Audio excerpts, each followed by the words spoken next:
Disciple friend, this is Mitty Man coming back at you again from Walker's Music with yet another word for today. We give God the glory for life, health, and strength for as well as ill. We give Him all the praise, and we thank God for it. And without Him, we cannot do anything, people. We don't have any power ourselves. As last night Bible study said, we saw that all power was given unto Him, so we have none. But we can rely on Him. I just wanted to say this morning, we're going to cut to the chase this morning. We say hello, giving a shout out to everyone from the YouTube fam, the End Time Harvest Games, well, the Blog Talk family. We want to just let you know that we appreciate you and we love you and there ain't nothing you can do about it. And so just go ahead on and get with the program.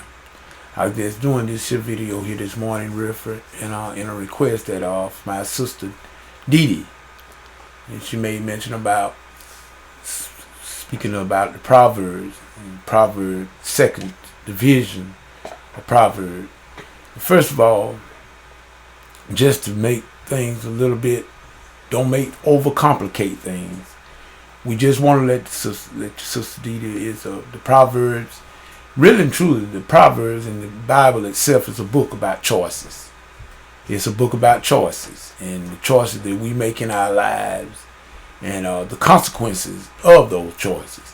And the Proverbs really and basically all they were written for practicality. In other words, if you do this, then this might be a result. That's what it was. Not exactly what God will guarantee that would happen. No.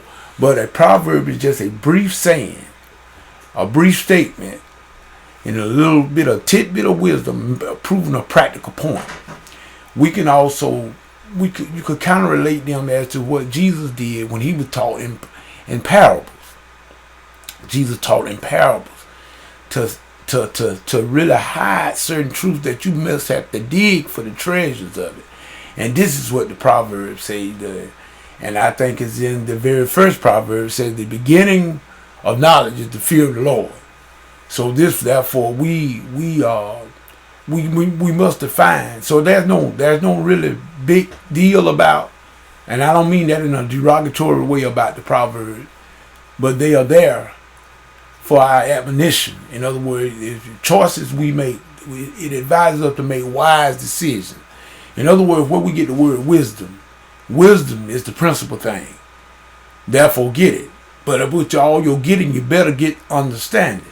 Well, now we look at the word wisdom. Wisdom, what is the root word of wisdom? Wise. Remember, when God had told Solomon anything he desired that he asked, Solomon didn't ask for riches and everything, but he asked for wisdom to lead his people. What is wisdom? Wisdom is the ability to discern and to use what you know.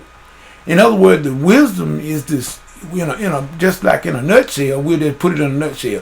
It's the ability to use the knowledge that you obtain or accumulate in your life.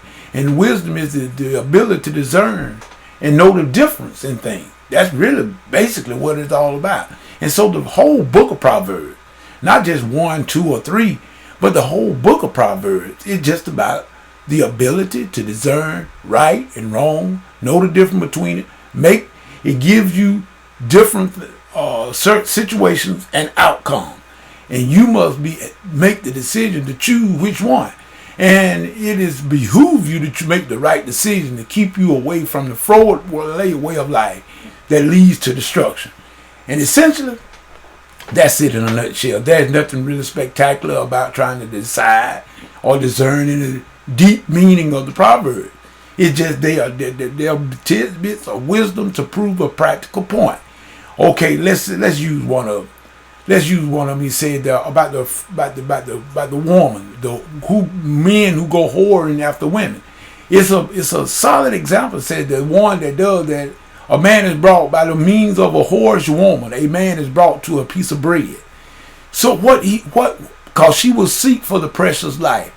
And now we all know that this is the practical meaning behind that is if you go out like that trying to satisfy these women of the night, when they searching for the precious life, they looking for the precious gold and stuff. If you have any wealth at all, you will lose your wealth trying to satisfy them. that just it in a capsulated in a nutshell. That's basically what it's all is telling you. So what do? You use that wisdom principle, that proverb. You use that and you try to and you teach that. He said, my son, forget not my law. Forget not this. And if you teach this to a child as they growing up, when they get old, they will not depart. In other words, that knowledge is there. And that, but the wisdom is, okay, am I going to use what I know? As I'm going to apply it. I already see here where it says that those that seek after her or go after her will come to nothing. All you got to do is look around you.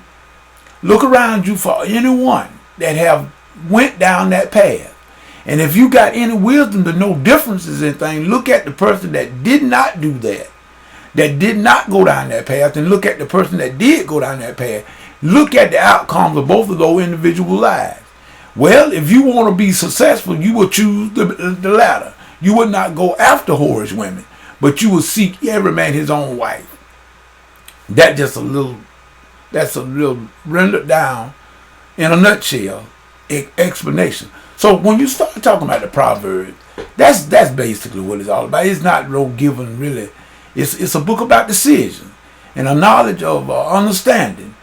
And when we reject knowledge, what happens? It's very dangerous. So when we follow, like, okay, I'm gonna give one more. I think Proverb, I believe about the virtuous woman, 31. It say, "Woman that feared the Lord shall be praised." So in other words, you got a lot of clamorous women. In other words, clamorous women is a shame and it's rottenness in a man's bones. You got a wife that's unfaithful in a time. It's just like what he said, putting confidence in an unfaithful person in a time of trouble is just like a broken tooth or trying to stand on a foot or ankle that's out of joint. You can't depend on it. These are wisdom principles. These are words and tidbits of knowledge that the Proverbs try to give us, mostly written by Solomon, but not all. There are some other things that was probably from different writers of the old Proverbs.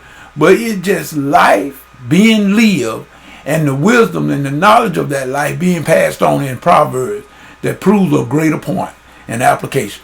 And sister, in a nutshell, that's all the Proverbs is about. That go from Proverbs 1 all the way. The whole book of Proverbs is about a book of decision and outcomes and circumstances. You got a situation, you got the outcome of it, the consequences. So in other words, to make the right choices, if you make the right decision, that's what it's there for, to help us make right choices and decisions for a better outcome. And not wait. They say there's a way that seems right unto a man, but the end thereof is death. So be it for Proverbs. And that's really all there too. There's nothing so great about the discerning of it.